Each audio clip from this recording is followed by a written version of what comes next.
A landmark in the Lucaya area demolished. A member of the DNA weighing in on the government's report card 1 year later. And an organized effort underway to revitalize one inner-city community. The Bahamas Tonight Northern Edition starts now. This is the Bahamas Tonight, the Northern Edition. Good evening all, I'm Shashina Rowe-Parkinson. As always, it is so great to have you with us. Topping the news this evening, the Grand Bahama Port Authority continuing its cleanup of the city.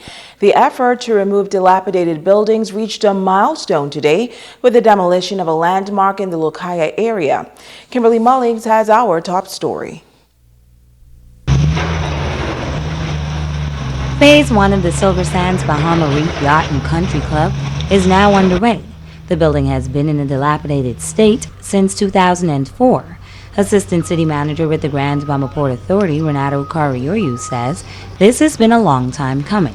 Our efforts have been to ensure that this community no longer has to see this eyesore that exists.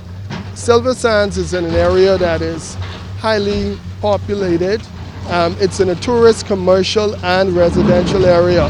And for the safety of the residents of this area, we felt it necessary at this time to demolish the building. The demolition is being carried out by A&C Heavy Equipment under the direction of Gordon Ritchie, and the estimated cost for demolition is in excess of $350,000. We didn't just come to this point of demolition. This has been a long-standing issue for the past 10 years.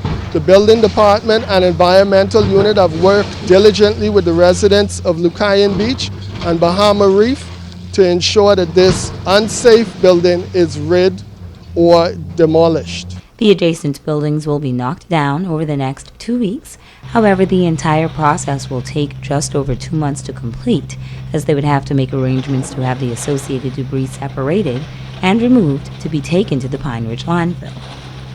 Before the point of impact, the Assistant City Manager says that the GBPA is mindful to ensure that every building scheduled for demolition is checked. We had officers from the Royal Bahamas Police Force perform 2 sets of assessments of this building. And yes, one homeless person was found to be in the building. He was removed from the site this morning. Executive Director of the GBPA, Rupert Hayward, says that this has been a lengthy process, but he is pleased that they have arrived to this point with the Silver Sands building. We can actually take some action. We'd like to see this process being refined so we can expedite. The company takes the beautification of the city very seriously. I think this is a continuation of an existing strategy. We know we have a lot more work to do. But we take the safety of our residents and we take the presentable nature of our city very seriously. Carioyu says that other buildings are scheduled to be demolished within the city of Freeport soon, including 2 fire-damaged buildings within the downtown and Bazaar area, former North Star building in Discovery Bay, and the former Hawksville High and Primary Schools. Kimberly Mullings, ZNS Network News. News: the Barry and Sheena Johnson murder trial is coming to an end in the Supreme Court. This morning, presiding Justice Estelle Gray Evans began her summation to the jury. Her address continued throughout the afternoon as well. Italia Hall has more. The courtroom was full with family members and friends of the deceased and the defendants as Justice Estelle Gray Evans began her summation. She began by thanking the jurors for their commitment to public service for the last 8 months. She said at the beginning of the trial, each defendant pled not guilty, and their task as jurors is to decide if they are guilty or not guilty. Justice Gray Evans referred to a few situations that took place in the court over the last 8 months, including statements by counsel accusing the court of several things. She then told the jury to put all of that behind them, and their only task is to determine the fate of the defendants. She told the group of 12 that as justice, her job is to give them a certain direction on the law, and their job is to determine the facts of the case.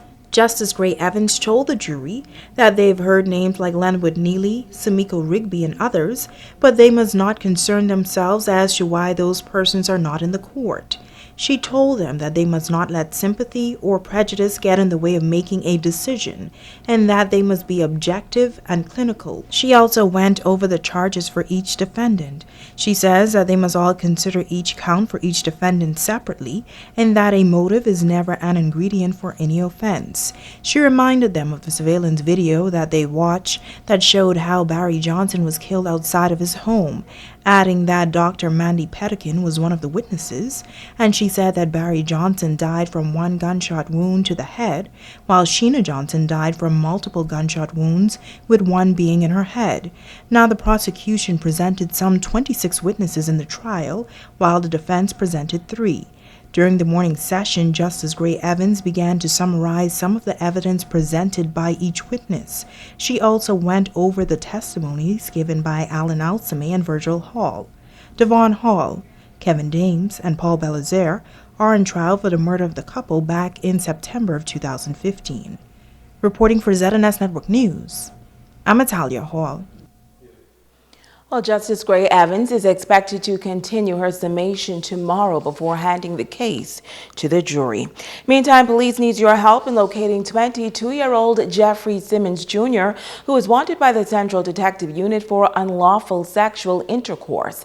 Simmons is described as 5 feet 8 inches tall with dark brown complexion, dark brown eyes, average build, and weighs 150 pounds. Simmons also has a thin mustache with a goatee beard and low haircut. Police say his last known address is Pinedale 8 Mile Walk, and if you see Simmons, you should approach him with caution. Now, if you have any information that can help police to locate Jeffrey Simmons Jr., call 911, 919, or your nearest police station. Switching gears now, May 10th signifies the governing Free National Movement's first year in office. Tonight, a member of the Democratic National Alliance weighs in on whether or not there has been any progression on the island of Grand Bahama since then.